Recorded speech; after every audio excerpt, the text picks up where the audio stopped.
नमस्कार भारत। आप देख रहे हैं स्वर्णिम भारत न्यूज, जहां हर खबर है सटीक और भरोसेमंद। मैं हूं आपकी डिजिटल न्यूज एंकर जेचिका।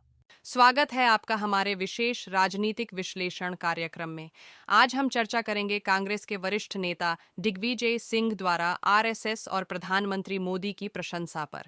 सवाल उठता है, क्या यह बयान उनके राज्यसभा कार्यकाल जो 21 जून 2026 तक है, दिए गए संकेतों का हिस्सा है, और क्या वह अपने राजनीतिक भविष्य को सुरक्षित करने की तैयारी कर रहे हैं?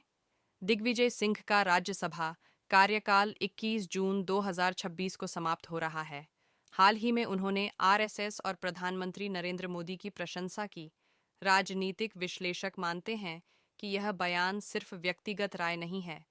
सवाल यह है कि क्या यह उनके राजनीतिक भविष्य और राज्यसभा सीट के लिए रणनीति है, या वह कांग्रेस की कमजोर होती स्थिति को देखकर अपने राजनीतिक रास्ते बदल रहे हैं। विश्लेषकों का मानना है कि दिग्विजय सिंह की तारीफ के पीछे कई संभावित राजनीतिक कारण हैं। एक, राज्यसभा सीट की संभावना।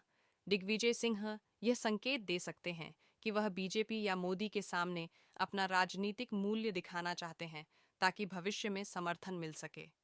दो, कांग्रेस की कमजोर होती स्थिति। कई राजनीतिक जानकार मानते हैं कि दिग्विजय सिंह यह सोच सकते हैं कि कांग्रेस आने वाले समय में कमजोर हो जाएगी, इसलिए वह अपनी पॉलिटिकल पोजीशन बदलकर भविष्य सुरक्षित करना चाह रहे हैं। तीन, विपक्ष में मतभेद का फायदा। विपक्ष के अंदर मतभेद बीजेपी को फायदा पहुंचा सकते हैं, और दिग्विजय सिंह खुद को इस खेल में सक्रिय रखना चाहते हैं। दिग्विजय सिंह की प्रशंसा मोदी और बीजेपी के लिए एक राजनीतिक अवसर बन सकती है। यह बयान विपक्षी मतभेदों को उजागर करता है और मोदी के राष्ट्रवाद और विकास एजेंडा को प्रमुख बनाता है। विशेषकर उनके राज्यसभा कार्यकाल के अंत के समय यह मोदी के लिए चुनावी लाभ का संकेत हो सकता है। मोदी की रणनीति तीन मुख्य बिंदुओं पर आधारित है। एक, विपक्ष के भीतर मतभेदों को उजागर करना।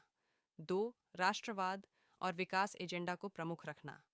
तीन, सोशल मीडिया और डिजिटल प्लेटफॉर्म्स पर प्रचार तेज करना। राहुल गांधी और अन्य विपक्षी नेता इस बयान से चुनौती में हैं। दिग्विजय सिंह की तारीफ विपक्ष की एकजुटता को कमजोर कर सकती है। राजनीतिक विशेषज्ञ मानते हैं कि यह बयान विपक्ष में भ्रम पैदा कर सकता है और दिग्विजय सिंह के राजनीतिक भविष्य को सुरक्षित कर सकता है। विशेषज्ञों का कहना है कि यह रणनीति दिग्विजय सिंह के लिए अपने राजनीतिक प्रभाव और भविष्य सुरक्षित करने का संकेत है, खासकर अगर कांग्रेस कमजोर होती जा रही है। निष्कर्ष यह है कि दिग्विजय सिंह की आरएसएस और मोदी की तारीफ केवल शब्द नहीं है। उनके राज्यसभा कार्यकाल के अंत 21 जून 2026 के आसपास दिए गए यह बयान राजनीतिक रणनीति का हिस्सा लगता है। मोदी और बीजेपी इसे विपक्षी मतभेदों को उजागर करने और चुनावी लाभ उठाने का अवसर मान सकते हैं। राजनीति में चुप रहना या सही संदेश देना कभी-कभी सबसे बड़ी रणनीति साबित होता है। यह था हमारा विशेष राजनीतिक विश्लेषण। बने रहिए हमारे साथ और जानते रहिए भारत की राजनीति की गहरी चालों के बारे में। धन्यवाद। आई, हम कल फिर मिलेंगे नई ताज़ा खबरों के साथ। जय हिंद, वंदे भारत।